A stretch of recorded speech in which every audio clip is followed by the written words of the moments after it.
Magandang gabi po sa inyong lahat. Ayan. Magbabalik tayo ulit dito sa ating nakahiligan po na hadbikain ng mga ulikta ng barya po at magbigay ng kanilang mga presyo sa ating mga online selling kung magkano ng kanilang mga bintahan, guys. Ayan, magandang gabi po sa inyong lahat. Meron na naman tayo kasing isi-sharing na barya, guys. Ayan. Ayan. Year 1991 po ni Emilio Aguinaldo po. Ayan. Nakita natin doon sa isang vlogger, ayan, mahal daw to mga ganito mga coins, ayan, BU pa po ya, almost uncirculated yan, guys, ayan, mapakaganda pa yan, year 1991. Pagkatalikod naman, guys, ay makikita nyo po ang isang imahe po ng isang Nara tree, ayan, 5 pesos po, Nara tree po. Ang scientific name po ng Nara na yan ay Pictocarpus indicus kung tawagin nila, ayan. Tingnan natin to, guys, kung magkano ng kanyang bintahan kasi nga sabi nung napanood natin na vlogger, ayan, sabi niya ay napakamahal to. Ayan. 10K daw. Ayan.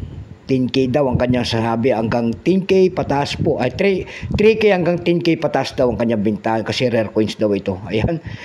Hindi kayo magpapaniwala, guys. Ayan.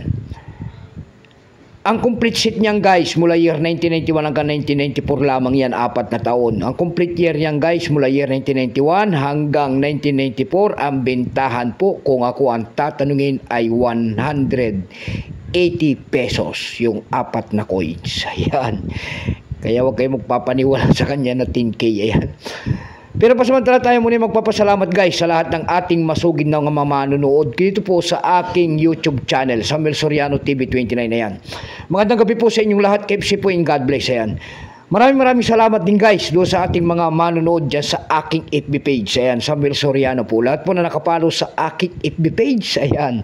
Magandang gabi po sa inyong lahat. Keep safe po and God bless kung saan kayong panig ng mundo po. Ayan. Follow nyo naman sana ang ating FB page. Yun naman po sana hindi pa po nakapag-subscribe at malaking bagay na yan sa akin, guys. Tulad na lamang po ng pagpindot ng ating subscribe button, like and share para ma-update ko naman kayo sa mga bago ko pang ilalabas na video about coins. Ayan. Kaya tayo nawawaw mali sa mga vlogger na po na hindi po naman kolektor. Ayan. Pinatataas nila kasi ang presyo, guys.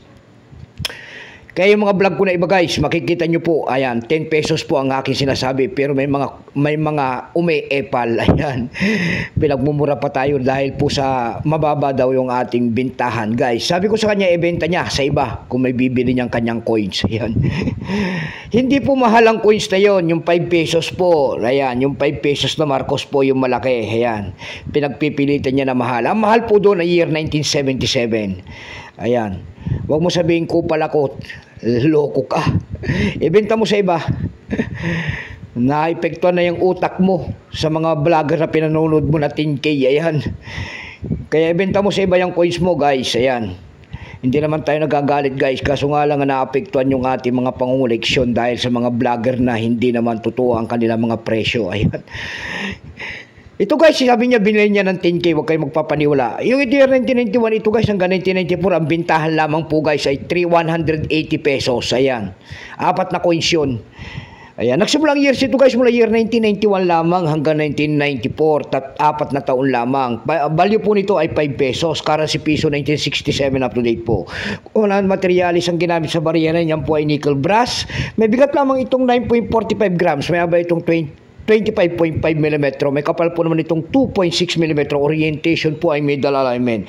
Itinigil naman ang panggamit sa barya na ito ng Pilipinas noong January 2, 1998. Number NDAS3751. Reference number KMDAS259. Ayan. Nara 3 po. Ayan, kanya nasa likod niyan. Ayan. Yung sinauna nating piso. 5 piso. Kaya nga sinasabi nila na mahal ako. Ito pong year 1991 na ito, guys, ito po ay 63%. Ayan, wala pa pong may pakita kung ilang piraso pong ginawa ng Bangko Sentral sa barya na yan. Pero may presal na rin po yan doon sa ating numista. Yung kanyang extra pa po ay 66 pesos. Yung uncirculated niyang, guys, ay yung ubod ng kintab po ay nagkakahalaga lamang na 91. Dako tayo sa kanyang price doon sa ating ev.com. 3 piraso po na year 1991 po, binebenta niya doon ng $13.13. Dako naman tayo sa eb.com pa rin. Ayan. May nakita naman tayo doon nagbebenta nito guys ng $7. $6 po yung pinakamababa. Dako naman tayo sa Carousel PH. Sa Carousel PH guys, meron tayo nakita nagbebenta nito ng 100 pesos. Ayan. 3 pieces po na ganito, year 1991, binebenta rin po doon ng 1,234 pesos. Ayan lamang po ang aking may babaging kanyang presyo. Keep safe po sa inyo lahat. God bless.